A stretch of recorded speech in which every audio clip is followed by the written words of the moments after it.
Olwaleero ennaku z'omwezi 27 omwezi ogwokubiri omwaka 2023 nga bwe twalagaana nti Ssengule wa Radio Simba ajja kuba akwasibwa ekyapa kye omwami Musisi Godfrey Bosa ye yanywa mu bannaakendo era olwaleero akwasiddwa ekyapa kye okuva mu Ssengule Property abamu gye bamanyi nga 1 Million Company abategesi b'ebibuga by'abamufunampola. Omufunampola yenna ali eyo nkuba omulanga eri buli mufunampola ali eyo mbannange mujje products zammwe tuziyina tegeka ebibuga okuviira ddala kakadde kamu bubiri kitundu omuntu yenna ali eyo nga wandyagadde okufuna poloti z'abamufunampola bannange mutwettanire tusangibwa Sonde na Mugongo Road. Sebo mwami Musisi kye kino ekyapa tekyalagaana aba Ssengule Property. Weewaawo maama. Mwebale kutuuka ku buwanguzi Sebo. Weewaawo maama. Nange mwebale kunsabira ate ng'oggyeko okuteekamu ensimbi n'okunsabira ne munteeramu essaala. Ye Sebo. Ekyamazima tebakutikka kyakulya n'obwoyaanya nsingo. Wano nno wensinziira nange okwebaza bannaffe aba Ssengule Properties CPRL. Ale no Rio. Ssengule Property Real Estate Limited. CPRL. Bannange nzaani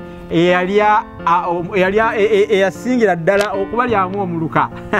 oba abanywamu akendo bannange bonna betwali tuvunkana nabo mu mpaka z'olulimi Oluganda ku Sseddume Lwogola 97 katonyeze 3 Simba. Bannange mwebale nnyo mwebalire ddala aba Ssengule Properties ab'enkajja ab'ennakatu ab'entamu enjaliire ababyokulya abalungi emirimu bakajjita bakakasirye nibabbira kakajja ebbira nibabbira entunga etiribogo wangale buvule aba Ssengule Properties kubanga obutuwa bwogoko olw'embuyaga mwebale nnyo mwebalire ddala nibamu okulya n'embalyowo emyoyo mu butuufu Lugaba abawangaze nnyo abalabise ku biro ebiwera ebyabunkeesa lukyanga bwewuluntira mu Lubango era ebiro ebya Toggo n'Eddumbi mu butuufu wamma abali eyo mwenna mujje muwagire kampuni eno eya Ssengule Properties emirimu gibeerenga gyonna gitambula kinnawadda mugiwagire kubanga kutakula omugonga naawe otakula gugwe ate obuyambi tebuba bwomu enkwenge zisuza ebitulume wano nno wetulina okuviirayo tuwagire kampuni nga zino ezigattako ku nkulakulana y'abantu nze olwaleero ekyapa kikino bakinkwanze kindi mu 5 10 likwata mpaawo nga banneebaza okulwanirira olulimi lwa Kabaka. Kampuni si nyingi eziri wano mu Uganda nga zisobola okukola ekintu kino ky'oyagala okusibawo n'okusibawo omukono gwange guno oba mugutemako mugutemeko tetulina kampuni ng'eno esobola kukola kintu ng'eno bwekoze n'olwekyo wano tusaba abantu ba Ssaabasajja mwenna ate mwabagala obuwangwa n'olulimi lwammwe kampuni eno muveeyo mugiwagire nnyo mwekulumulule ng'amale g'ekyenda amale ag'ekyanda okuva Ebule n'Ebweya mujje wano baitawo Sonde wano wetuli baitawo Sonde naye nga balina ne estate endala balina office endala mutuke ku office zaabwe ez'enjawulo muwagire kampuni eno ya Ssengule Properties olw'okuba nno ewagidde emirimu gya Ssaabasajja ewagidde olulimi lwa Ssaabasajja. Bannange mwebale nnyo mwebalire ddala bamaama mwebale nnyo mwebalire ddala okuweereza mwebale nnyo temujjanga okwo mwebale nnyo maama aba Ssengule mwebale nnyo mwebalire ddala nange nze gwe muntateka kamwenyu mumanye nti nessanyu lyennina likirako eyo mwoki wa Manjaya oba wannakatansense kubanga wa Manjaya alwawo nze ani afunye ekyapa naye nga kiva mu lulimi Luganda entuuyo zino za lulimi Luganda. Nange nkubiriza abaana abali eyo n'abavubuka mwenna n'abantu abakulu mwenna mulwanirire nnyo olulimi lwammwe. Olulimi lusobola okujja ku ddaala ly'oliko ne lukutwala ku ddala lusobola okukuyitimusa fuuse omusajja w'amaanyi era wattutumu lwa nsonga ya lulimi Luganda. Kale nno bw'ozigambira enkadde ne gy'ozimba ekulema abato musome nnyo olulimi Oluganda kubanga lwe lunfudde kino neewangulidde ekyapa okuva mu Ssengule Properties. Nzaani bannange mwebale nnyo mwebalire ddala.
obanzireyo kayinzi genda jangu tole jinja ddala wabate ani nyabasoka kebera kano yateke jinya penye mpaka wewe kigire wo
Oye,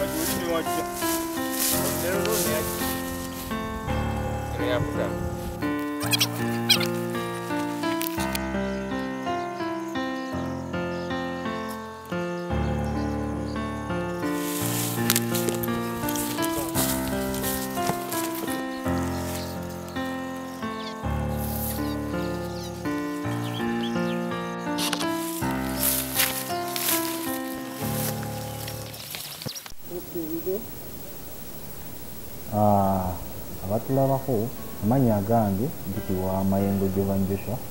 nga ndi mupunta oba omusaveya okuva mu kampani ya Century Property Uganda Limited. Nga we twali twasuubiza okukwasa Ssengule w'omwaka gwa 2022 ettaka lye yasooka nafuna ekyapa ku ofiisi kati leero tubadde tumutuusizza ku ttaka nga tuzze kulipima tirimu mu butongole era wenjogerera ekifo kino we tuzimiridde ly'ettaka Ssengule waffe lyawangula era limupimiddwa ebipimo byonna birabye Maxton zonna azirabye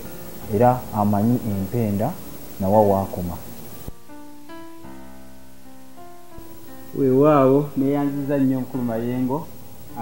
Jovan ku lwa Century Properties. Ekyamazima nange saagadde nfaananeko munnange omwana ow'ekitijjo oba ow'esikumbuli okuba nti nno seebaza kubanga omulimu gw'okoze munene ddala okuba nti nno oyimiridde okuba Century Properties n'opunta ettaka lino oba n'olipima n'ondaga obuyinja ti okuva wano na wano tebibadde byangu basewo ne banyaba batulaba era batuwuliriza abadde wakasiira mu nakatala mutalabu naye tufuuse bulungi era omukulu ono Jovan antembeese bulungi ku lwa Century Properties n'andaga ekyapa kyange ploti yange ekyapa kyetwabalaga luli nga tuli essonde ku kakkalabizo lya Century Properties ekkulu andagidde ddala wekitudde era nga tuyimiridde mu yo wano wenyininyini n'olwekyo kansinziire wano okufaananako oli asinzira ku sinzi n'agoberera ekkobe neebaze bannaffe aba Century Properties ate abakola omulimu amakula ku lwa olulimi lwa Ssaabasajja olulimi Oluganda nga bawagira enteekateeka eya engule ya Radio Simba World Cup y'olulimi Oluganda. Ekyamazima mwebale nnyo mwebalire ddala ab'enkajja ab'ennakatu ab'entamu enjaliire ababyokulya abalungi emirimu bakajjita bakakasirye tuli bamu okulya ne tubalya ow'emyoyo tuli babbira akakajja ebbira tuli babbira entunga etiribogo aba Century Properties mwebale nnyo mwebalire ddala. Nze nga Ssengule Musisi Bosa Geoffrey Munabusironkonge ya Muvule Nantagwira Kyeyakimu Kiwoowolo Munyogwavu atalina mazita lya Ssaavo omwana w'Abambejja Ssengule 2022 nsimbye nga Nandegejje Agudde mu Nkowe nsimbye nga Nandegejje Agudde mu Lusiinya. Ekyamazima mwebale nnyo nyini ddala akamwenyu ndowooza namwe mukalaba kakira kakamiguwa abawule buuta kale nno sanyu kubanga kati olwaleero ngenda kutandika kuzimba wano ekyapa kye bankwasa essonde kye Nabalaga nga ndi ku ofiisi za Century Properties kati ngenda kuzimba wate nja kuddamu okubalaganga mulaba kizimbe mwewuunye naye nga lulimi lwe lukola bino nenkubiriza abali eyo mwenna nti mwagale nnyo olulimi lwammwe ate abaana abato emiti gy'emijja egino egigenda okuddawo kubanga abaana kiggwayo nti abanaasigalawo nga fe tuvuddewo nabo mubaagazisa ennimi zaabwe si Luganda lwokka naye n'ennimi endala enzaalirano mu Uganda tuzikoonako Lunyankole Lunyolo Lutoolo Lukiga Lukalamoja n'endala zonna mu Uganda muzagazisa abaana baffe mwebale nnyo ate kati bannange kanneebazeko Radio Simba 97.3 Lubogola Sseddume empologoma ey'eddembe eyo empologoma etali bitaabule neebaza nnyo Radio Simba olw'enteekateeka y'engule awo nno bwe neebaza Radio Simba ate nesikoona ku mannya gano mbeera nfuukidde ddala kali kyejo ng'enjoba eri obugala omukulu Jeje Semanda omukulu Jimex Semanda oyo nno nga ye Katikkiro w'engule ne neebaza omuwandiisi Ssaabawandiisi w'engule Kojja Wilson Agudde ne neebaza omuzaana Nansubuga Brenda ne neebaza omutujju w'engule omukulu Waguma Kisuule we bamugolodde omuyaza omuzukulu wa Kitanda Ekkonko mu Kyaggwe mwebale nnyo okututeekateekera puroguramu etukyusizza obulamu nzaani nga omukulu ono nyimiridde naye omukulu ono namujje mu kibuga n'ayimirirawo ku lwa Century n'ajja eno n'apunda ettaka lino ku lwange kakati Century mwebale nnyo ne Radio Simba namwe mwebale nnyo mwebalire ddala neebaza mwemwe mwenna abansabira abanteeramu essaala okufuuka Ssengule kubanga terwali lugendo lwangu neebaza mwemwe mwenna ate abambeererawo mu ngeri ez'enjawulo okulaba nti nfuuka Ssengule namwe mwebale nnyo kubanga terwali lugendo lwangu naye olwaleero ebibala by'olulimi nange kati entuuyo z'obwongo zitulukuka naye ndabako semulwadde yanteganya nga kwolaba abange ebigambo maluma tegaggwa mu kamwa obyeresa bweresa okufaananako munnange erya buwule weeyeresa entayinduka n'obisiibula omusota gwasiibula bwoya n'obyeresa kubanga embwa yaleka nseko oba n'obivaako kale nga emmangalazi bwebuuka ku kyansiira n'obibuukirako ddala mwebale nnyo mwebalire ddala tugambe nti Ssaabasajja Kabaka awangaale.